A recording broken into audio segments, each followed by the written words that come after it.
Allora Arturo, zitto, si è dimesso Berlusconi, adesso cosa accadrà? Questo mondo non mi è nuovo, ha qualcosa di personale, voglio studiarlo, mi sono sentito un uomo colto quando ho sentito che Berlusconi è andato via, è arrivato Monti. Mi ricordo qualcosa, Monti. Punto Vergine.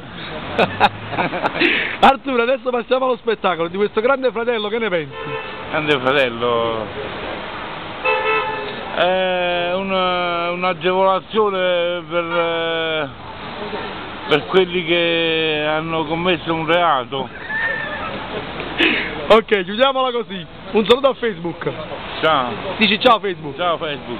No, e dice buon ciao. Ciao Facebook.